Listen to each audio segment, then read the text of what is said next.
Assalamualaikum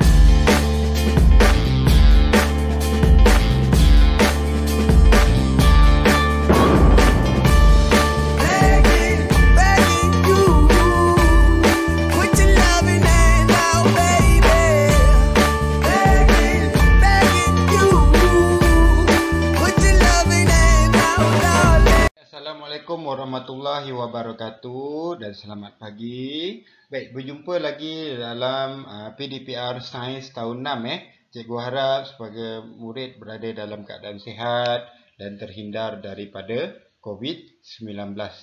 Baik, sebelum kita mulakan, cikgu harap murid dah isi link kehadiran yang cikgu kongsikan. Baik, tulis nama lengkap dan pastikan kelas yang betul. Baik, untuk minggu lepas, kita dah buat ulang kaji berkenaan dengan kemahiran proses sains serta kemahiran manipulatif. Untuk minggu ni, kita akan masuk ke ulang kaji tajuk yang baru, iaitu mikroorganisma. Kita tengok balik. Kita dah belajar kan awal-awal tahun itu. Okey, ni kita tengok balik. Apa yang dimaksudkan dengan mikroorganisma? Boleh? Okey, bersedia? Cikgu harap awak ingatlah sikit-sikit apa yang kita dah belajar pada awal tahun hari tu. Untuk minggu ni, okey, kita lihat. Cuba awak lihat gambar apa ini. Untuk minggu ni kita akan buat ulang kaji berkenaan dengan mikroorganisma. Okey, gambar burger, betul? Burger. Cuba awak tengok, lihat gambar burger tu. Okey. Selera ke nak makan burger macam tu? Tengok dengan sos dia dah bercendawan, hitam-hitam, roti dah penyet, warna kurang menarik. Mungkin ada bau yang kurang menyenangkan. Okey, kenapa makanan ini rosak? Kenapa burger ini rosak?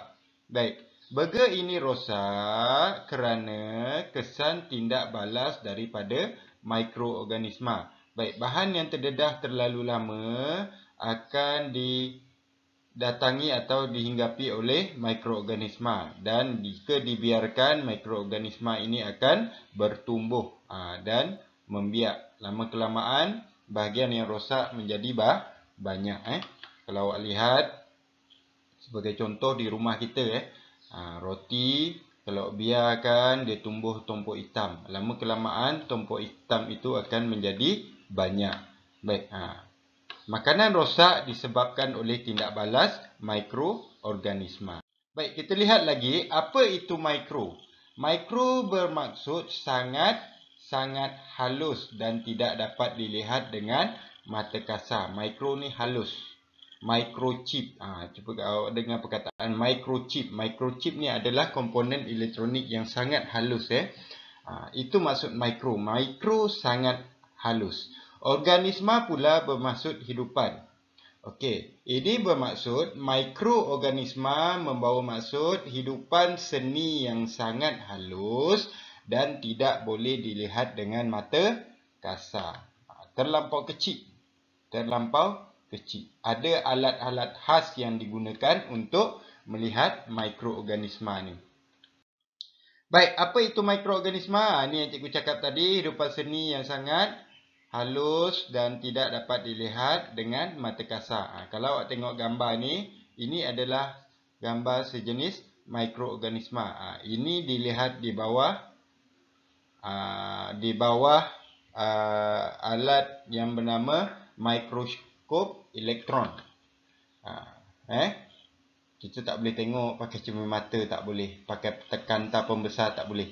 Kena pakai mikroskop. Mikroskop elektron.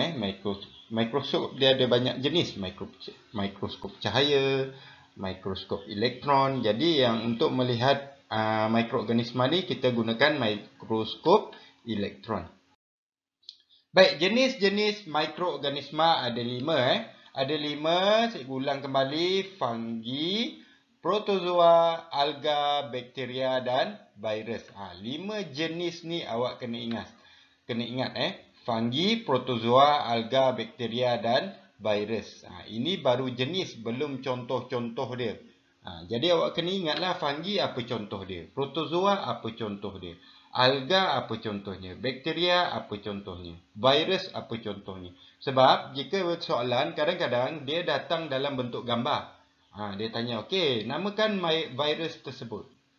Okey, ataupun dia bagi, okey, senaraikan dua contoh mikroorganisma dalam kumpulan fungi sebagai contoh. Banyak soalan macam tu Jadi penting untuk awak kena ingat jenis-jenis mikroorganisma berserta dengan contoh-contoh dia. Baik, kita tengok kulat. Fungi.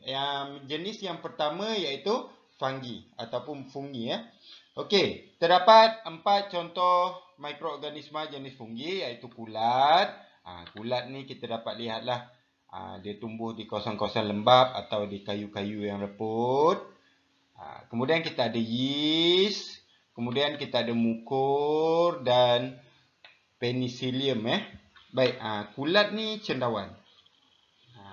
Kalau awak nak tahu, cendawan yang awak makan tu adalah sejenis fungi, kategori kulat. Jenis fungi, kategori kulat. Cendawan yang awak buat tom yum tu, tu fungi lah tu, sejenis kulat. Kita panggil, kalau orang kampung panggil kulat kayu.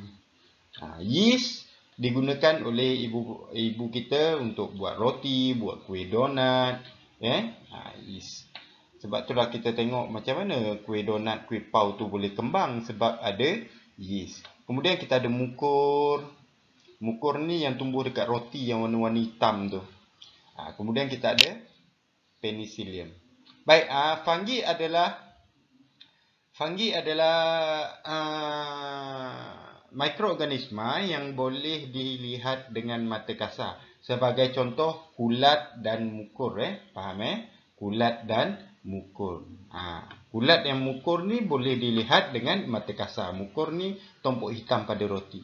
Kulat ni kulat kayu lah, cendawan yang tumbuh di kayu-kayu reput atau di tempat-tempat lembap. Fungi adalah mikroorganisma yang boleh dilihat dengan mata kasar, tetapi bukan semua, hanya mukur dan juga kulat sahaja. Baik, jenis yang kedua adalah protozoa. Protozoa adalah mikroorganisma yang hidup di habitat berair. Contohnya seperti di sungai, di kolam-kolam dan juga di tasik.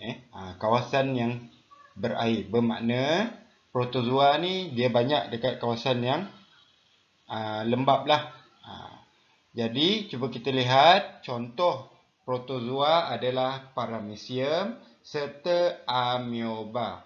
Okey, ini gambar Paramecium, ini gambar Amoeba. Untuk awal tahun awak dah lukiskan bentuk-bentuk dia. Awak kena ingat jenis-jenis dan juga gambar setiap mikroorganisma ni. Baik, cikgu tekankan lagi protozoa hidup di habitat yang berair. Sebab itu jika kita nak minum air, perlu masak air terlebih dahulu. Masak air tu, didihkan air. Sebab kita tahu bahawa mikroorganisma akan mati pada suhu yang tinggi. Faham Baik, untuk mengelakkan sakit perut dan jatuh sakit, perlu masak air. Jangan minum air sebarangan. Jangan minum air sungai. Jangan minum air pipe secara terus. Perlu masak atau didihkan terlebih dahulu. Baik, seterusnya yang ketiga adalah alga. Alga ni adalah mikroorganisma yang mempunyai sifat tumbuhan. Kalau dilihat, alga ni mikroorganisma yang berwarna hijau. Kebanyakannya berwarna hijau. Sebagai contoh, Spirogyra dan juga Phytoplankton. Okey, alga ni menjalankan proses fotosintesis. Kita tahu kan kalau ada sifat tumbuhan maknanya dia membuat makanan sendiri. Alga dia berwarna hijau. Warna hijau tu membolehkan sifat dia membuat makanan sendiri melalui proses fotosintesis. Okey, alga sebagai contohnya Spirogyra dan juga Phytoplankton.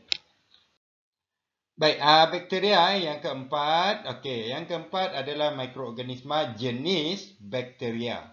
Kita ada Bacillus, kita ada Streptococcus, kita ada Salmonella dan kita ada Escherichia coli. Ya. Baik, ini adalah contoh-contoh dia. Bakteria ni adalah contoh mikroorganisma yang paling banyak, terlampau banyak jenis mikroorganisma dan terlampau banyak jenis bakteria dan berbagai-bagai bentuk.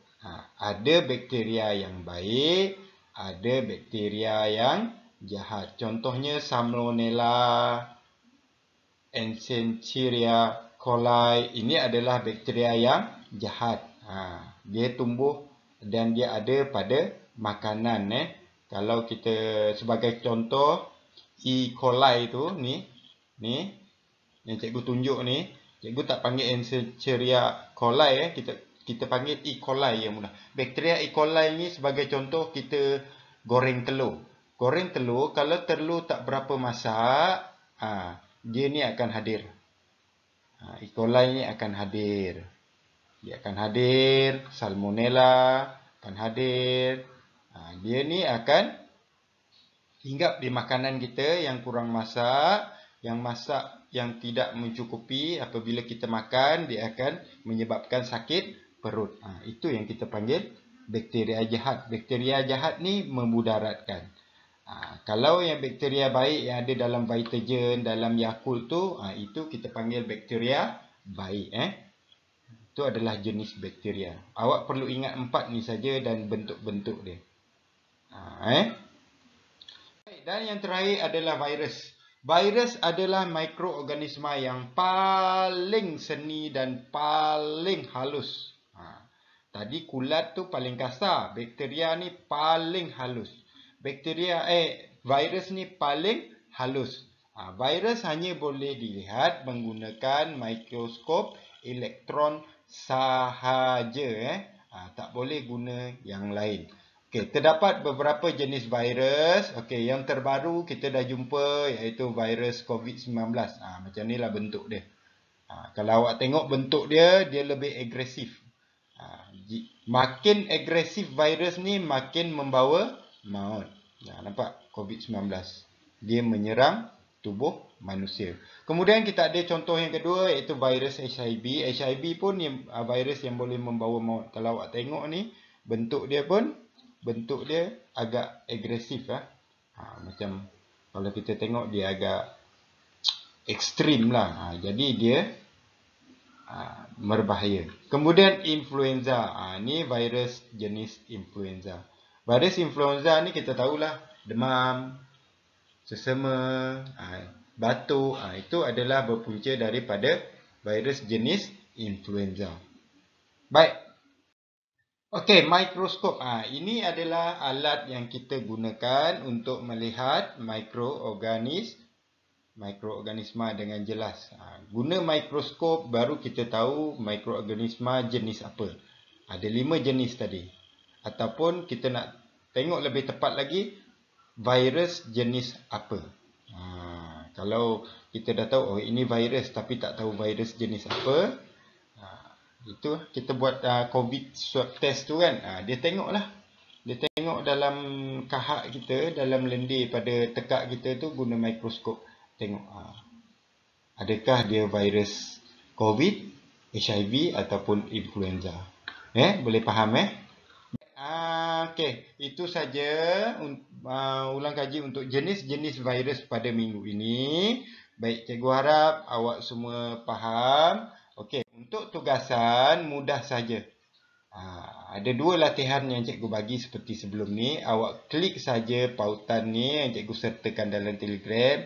Jawab dan catatkan skor untuk kedua-dua latihan. Bila dah ada skor untuk dua-dua latihan, awak letakkan dalam grup Telegram seperti senarai sebelum ni untuk cikgu catatkan dalam pelaporan PBD.